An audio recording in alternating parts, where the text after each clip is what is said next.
Hi, this is Jennifer.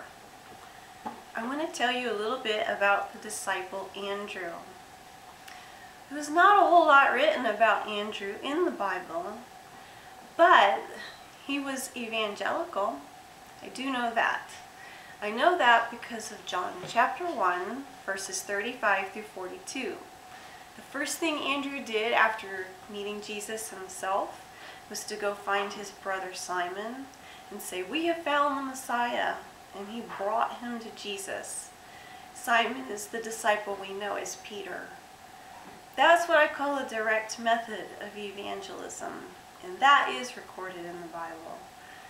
There was also something that he did that I call the very indirect method of evangelism, and that was in the story of the feeding of the 5,000. That was John chapter 6, verses 1 through 13.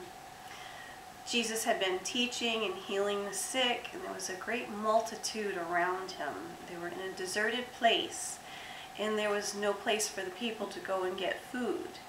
And so Jesus said to Philip, "Where may we buy food for these people?" But Jesus was really testing Philip. And Philip said, "I don't know." That's not really what he said, but that's basically what he said. There's not enough money to feed all these people. And while he was answering, Jesus, the disciple Andrew, when we're talking about, found a boy with 2 fish and 5 loaves of barley. Now he brought this boy to Jesus. However, he wasn't really bringing him to meet Jesus. He was really bringing the boy's dinner to meet Jesus. He was really making introductions with the dinner.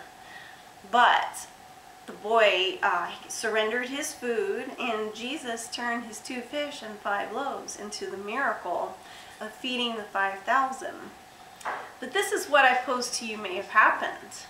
I bet that Jesus, knowing that he loved children the way that he did, said, "Hey, you want to watch this? Here, stand right here. I want to show you this. Watch this."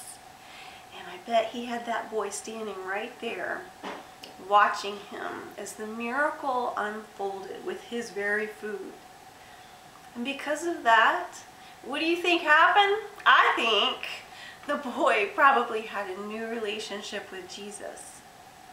So I think about when I go out into the community and I'm asking people in the secular world for donations, or we're on an outreach and we're rubbing shoulders with people who don't know Jesus yet, and we're talking with them, that even though we're not directly telling them about Jesus, we're still indirectly introducing them because they're watching what we're doing. And all the while, Holy Spirit is wooing them all the more behind the scenes. So the last method was the non-initiated method. That's what I call it. These are not official names. And that was John chapter 12, verses 20 through 22.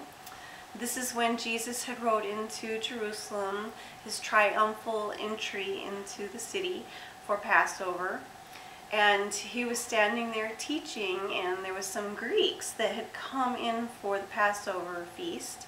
And they went up to the disciple Philip and asked to see Jesus. They wanted to see him. And so Philip went to the disciple Andrew, and he told Andrew about it.